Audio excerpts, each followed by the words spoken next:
Despite their apparent differences, all of these children have one thing in common. They all have chromosome 22q11.2 deletion syndrome. I'm Dr. Kathy Angkustsiri, and I see patients with chromosome 22q11.2 deletion syndrome here at the UC Davis Mind Institute as part of my work with CABLE, Cognitive Analysis of Brain Imaging Laboratory, and CED, Centers for Excellence in Developmental Disabilities. In this video, I'd like to introduce you to the syndrome. We'll discuss symptoms and diagnosis, as well as talk about some important general management strategies for primary care physicians and families. Chromosome 22q11.2 deletion syndrome, or 22q11.2 DS, is the most common genetic microdeletion in humans. The estimated prevalence is 1 in 4,000 live births, though you may not have heard much about it before. This is because 22q11.2 DS can manifest in many different ways. It's been associated with symptoms like structural heart disease, cleft lip and/or palate, immune system difficulties, mild facial feature differences, learning differences, as well as a myriad of other medical and neurological problems. It's not surprising that because the features of this syndrome vary so widely, 22q11.2 DS is often underdiagnosed or completely unrecognized. Part of the confusion is many different names used in the past. DeGeorge syndrome, Velopharyngeal syndrome, conotruncal anomaly face syndrome, and many others. However, once the underlying genetics of these different syndromes were found to be the same, many professionals agreed on the chromosome 22q11.2 deletion syndrome label. Humans have 23 pairs of chromosomes shown here on this karyotype. Each chromosome has a short arm, labeled P, and a long arm, labeled Q. Why P and Q? P stands for petite, the French word for small, and Q is simply the next letter in the alphabet. As its name suggests, 22q11.2 deletion syndrome is a genetic condition whereby a portion of the long arm Q of one of the 22nd chromosomes is missing. 22q11.2 DS can be identified with a blood test called FISH, which stands for Fluorescence in Situ Hybridization. In this test, fluorescent markers are bound to particular regions of chromosomes. The green dots are fluorescent markers for the two 22nd chromosomes, and the red dots bind specifically to the 22q11.2 region, so a normal chromosome will have both green and red dots. You can see that one of the 22nd chromosomes is just fine, having red dots that correspond to the 22q11.2 region in addition to the green dots. But if you look at the other 22nd chromosome, no red dots can be found, indicating that the 22q11.2 region on that particular chromosome is missing. It's also worth mentioning that 22q11.2 DS is an autosomal dominant condition. This means that a person with this genetic deletion has a 50% chance of passing it along to his or her offspring. However, in most cases, the 22q11.2 deletion is not inherited from a child's parents, but is rather a de novo or new condition that arises out of the natural rearrangements of genetic material. The syndrome isn't caused by any external environmental factors like chemicals or radiation. It's just a result of genetic rearrangement.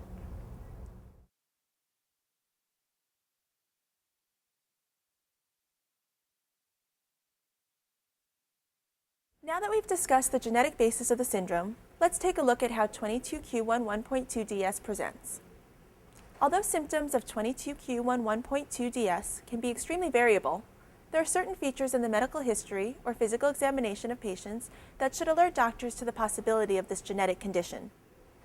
Most children are identified early because of heart problems or certain facial features characteristic of the syndrome. Heart problems are what alerted physicians to Kelly's diagnosis. Carrie, what led to learning about the diagnosis of 22q11? Well, at birth, which I did not see, I had a cesarean, and my husband got to see Kelly lifted out of me because I had been put under, but he describes her as being cobalt blue. And so from birth, we had the heart defect of tetralogy of Fallot. Tetralogy of Fallot is a structural heart defect where there is an abnormal communication between the right and left sides of the heart. In addition, the aorta, which is the big vessel that allows blood to leave the heart, is overriding or misplaced. The mixing of blood between the two sides of the heart means that there can be problems with oxygenation. This usually requires surgical correction. Another heart defect that typically presents with tetralogy of Fallot is pulmonic stenosis. Pulmonic stenosis is a narrowing of the valve or pulmonary artery, which is how blood travels to the lungs. It wasn't until years later that, for the diagnosis, that she was 1.5 years that we did follow-through testing for chromosome studies, and they did that at birth, but we saw a geneticist, and he said, you know, she's about this old, and she kind of has this look about her, and we call it FLK. What does FLK stand for? Well, we learned, we did not know at the time, but we learned that it stood for funny looking kid.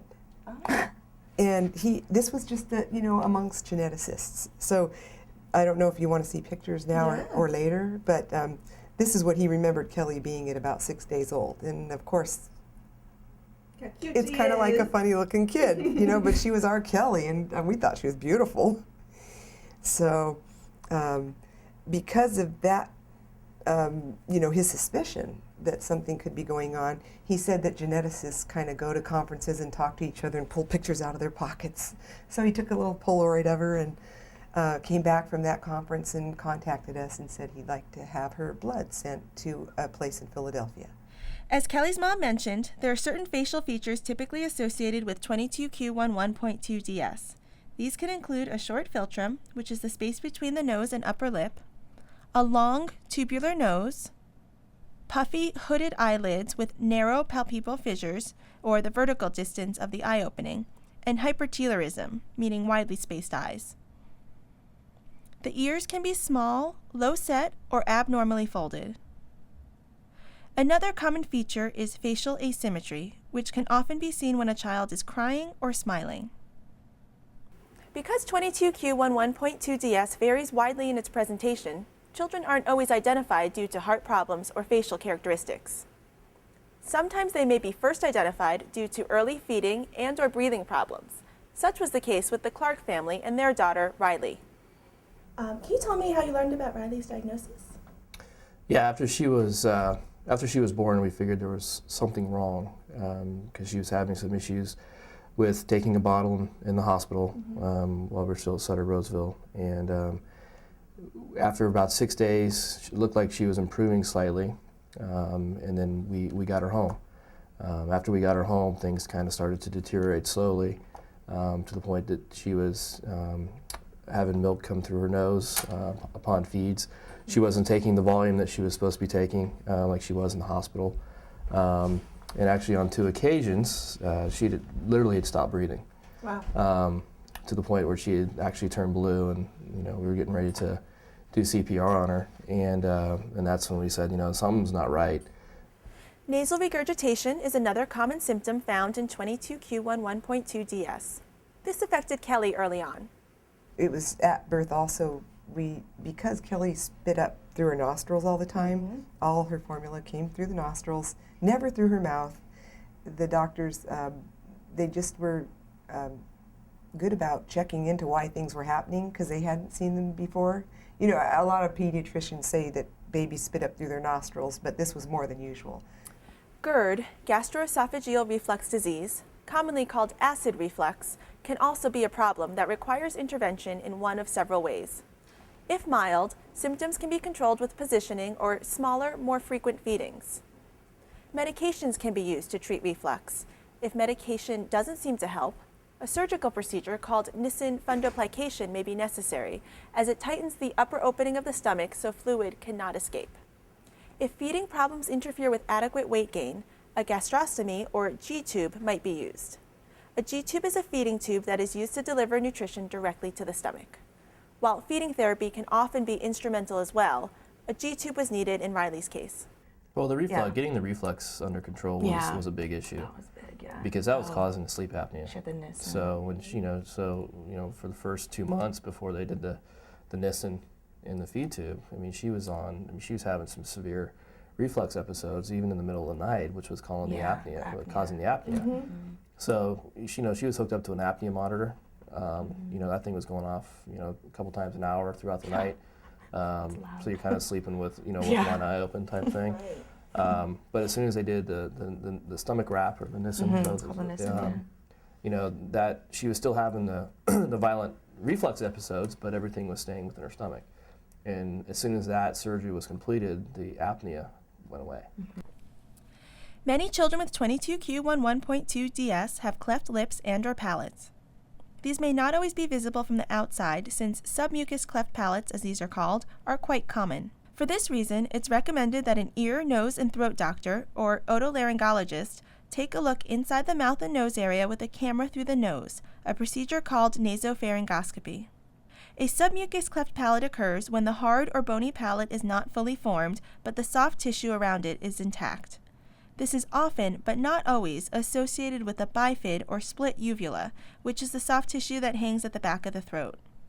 Because of problems with immune function, children with 22q11.2 DS may also tend to have frequent ear infections and upper respiratory infections, and an ear, nose, and throat doctor may be able to help manage these problems as well. For children with frequent ear infections, an ear, nose, and throat doctor might consider placing tubes in the eardrum because of persistent fluid. Although cleft palates are common, even more common is velopharyngeal insufficiency, or VPI. Another name is velopharyngeal incompetence, or velopharyngeal dysfunction, VPD. This is when the muscles of the palate and throat do not work properly, and this can sometimes be improved with surgical intervention and speech therapy. VPI often causes the voice to sound hypernasal, and it is also the cause of nasal regurgitation. In addition to nasopharyngoscopy, video fluoroscopy is another way to see how the structure and muscles of the oral cavity and throat are working. In this video fluoroscopy, you can see the dark lines of barium outlining the back of the throat and upper surface of the palate. You can see how the palate does not move up and down as easily as the tongue does. Also pay attention to the gap between the palate and back of the throat in this child, because the palate does not touch the back of the throat as well as it should. Also listen to the hypernasality this causes as the child is asked to repeat phrases. Me, Mac. Say, I know that, Mac. I know that, Mac. Say, I saw that sack. I saw that, Mac. I took that pack. I took that, Mac. Some children with 22q11.2 DS have problems with their immune system, often due to underdevelopment or improper functioning of the thymus gland. For this reason, immune function tests should be checked before receiving live vaccines. This is also important to know before receiving blood transfusions if possible. There is also a higher rate of autoimmune diseases, such as juvenile rheumatoid arthritis or autoimmune thrombocytopenia, which means low platelets. An immunologist, rheumatologist, or hematologist can help if these conditions are present. Many children are on the smaller end of the growth curve. They may also have lower levels of thyroid hormone, which regulates growth and metabolism, or parathyroid hormone, which controls calcium levels in the body. If these levels are low, a child with 22q11.2 DS should see an endocrinologist. There can be musculoskeletal issues as well. Hypotonia, or low muscle tone, is common in the early years, which can often contribute to motor delay. Leg pain is another common occurrence, and this is often treated with pain relievers, heating pads, and/or non-rigid orthotics like shoe inserts. Children should be screened for scoliosis, which is an abnormal curvature in the back. After age 4, X-rays of the cervical spine can show any abnormalities of the upper neck. There may be structural abnormalities of the kidneys, which can be seen on an abdominal ultrasound. However, kidney function is usually normal.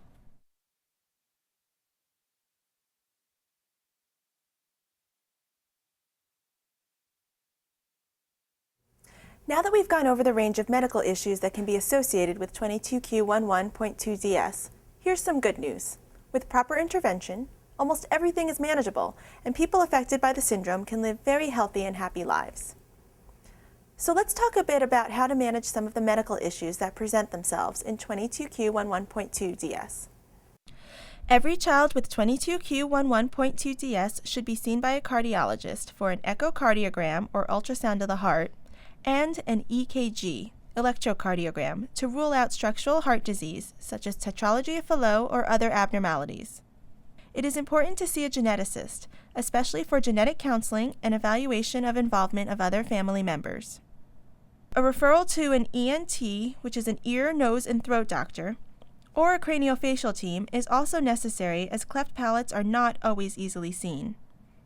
An ENT doctor can also help with management of frequent ear infections, including PE tubes if necessary.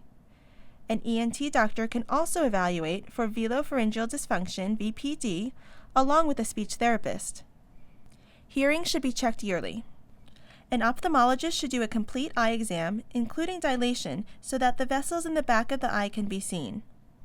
Some children have tortuous or twisting retinal vessels, and others may have strabismus or lazy eye, both of which should be followed by an ophthalmologist.